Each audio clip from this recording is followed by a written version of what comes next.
Hello friends and welcome to my YouTube channel Simply Stocks, and today I'm going to talk about Siemens, a very interesting capital goods company. Let's understand whether the stock will perform now, how has been the results over the years or over the quarters, and whether you should invest in this stock. Let's get started. First of all, a disclaimer that this is not a stock recommendation, and people taking any position into any share that I talk about should do that with their own due diligence and research. And I'm not in favor or against any company that I talk about. Before I talk about Siemens, has a small request that kindly support me on Patreon, and once you do that, it will help me grow the channel. It will help you also ask me questions on a daily basis. Once you get the $10 membership, you can ask me questions on a daily basis. You can have access to my watch list, to my portfolio, and you'll have access to a number of podcasts. I'm planning to do one podcast every day if possible from now on.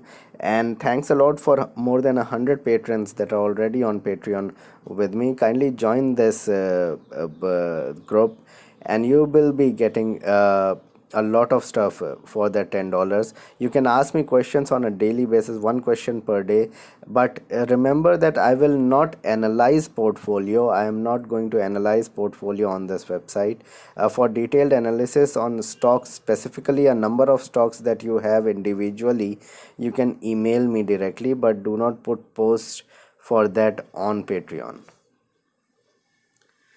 Now about the company. Siemens was established in 1847 in Germany and then established in India about a few decades ago. They provide electric motors, generators, transformers, electricity distribution company, control apparatus. Uh, they have a plethora of products that they provide, and they have been a marquee brand in this, you can say, capital goods segment, one of the largest capital goods manufacturer. They also provide medical equipment and solutions for medical domain, for hospitals, etc.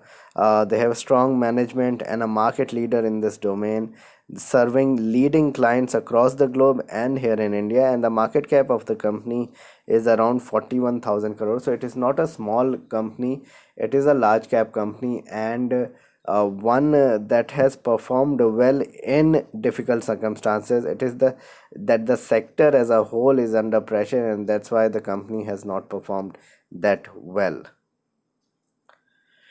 If you look at the financials of the company, and this is Q4 numbers, Q1 numbers has not come out yet. Sales were at 2,920 crores versus 3,660 crores.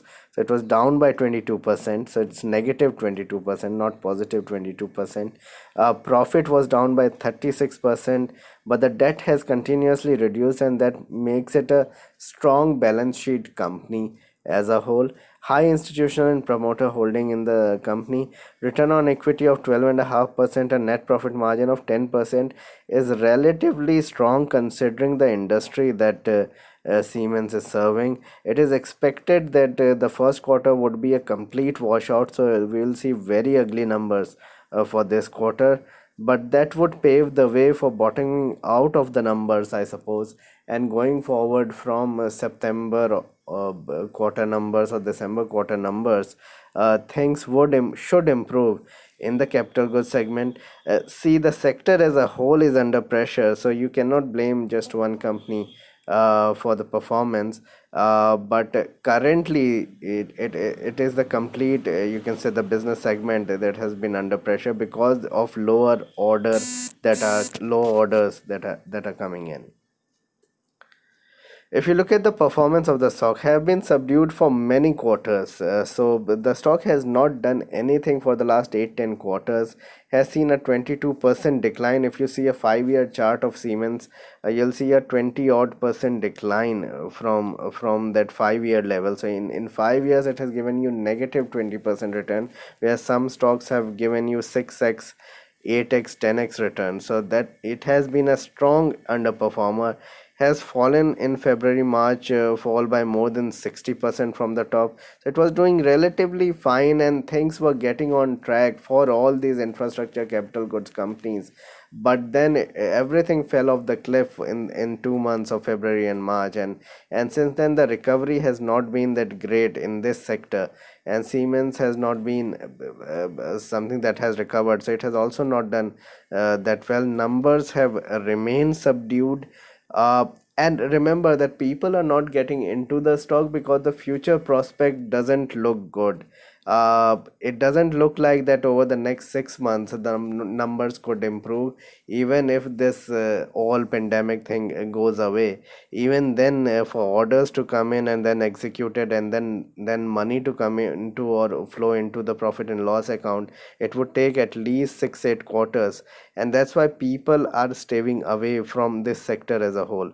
So numbers will remain weak for the next 2 quarters, and that's why large investors are staying away from something like Siemens. So reasons for the stock crash: economic slump from FY18 onwards. So till 2017 end, things were relatively fine, although they were not that great, but still relatively fine compared to what it is today. And the economy has slowed down even further from those times, and demand and investment from government has also reduced.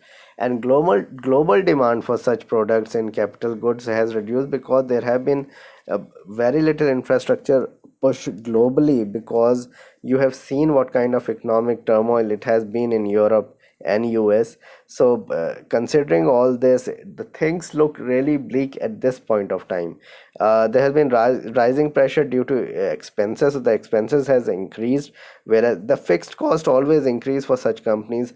The machinery cost increase for such companies. Whatever they acquire in terms of raw material, machinery, capital, etc., you keep on paying for that, either maintaining it or for rent. And that has really led to a high level of expenses for companies like Siemens, and eventually lower profitability. So the current lockdown situation has further complicated the problems, and it looks like that the next 6 to 9 months would be extremely tough. Low cash, high on credit kind of a business. And next at least 1 year, if not 2 years, at least 1 year looks like we will not see very good numbers from the company. If you look at the technicals of the stock, then 890 looks like massive support on the downside. If that goes, we are looking at 660 levels. The 200 daily moving average is around 1340. It looks extremely weak on charts.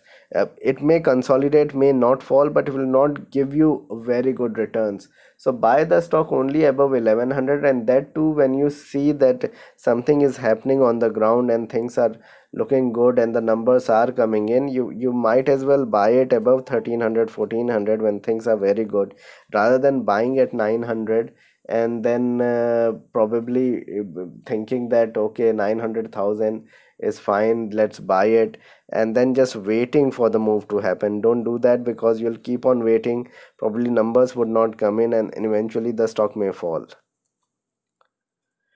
So what needs to be done? I would avoid, even for long term, even for 2 3 year time frame, I would avoid the sector as a whole and this company. Keep track of the numbers. If the numbers are really good, then you get into the stock. Better to look at pure consumption plays, and I have mentioned about a number of consumption plays across the board, whether it's into autos, whether it is into, you can say, white goods, it is into FMCG and other sectors. So look at consumption plays.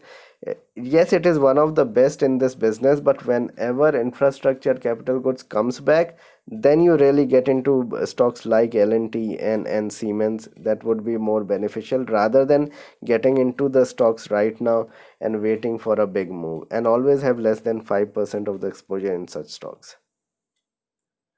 So this was a video on Siemens. Please like and subscribe my channel and hit the bell icon so that you can get my videos straight away when I post it. Thanks a lot for watching.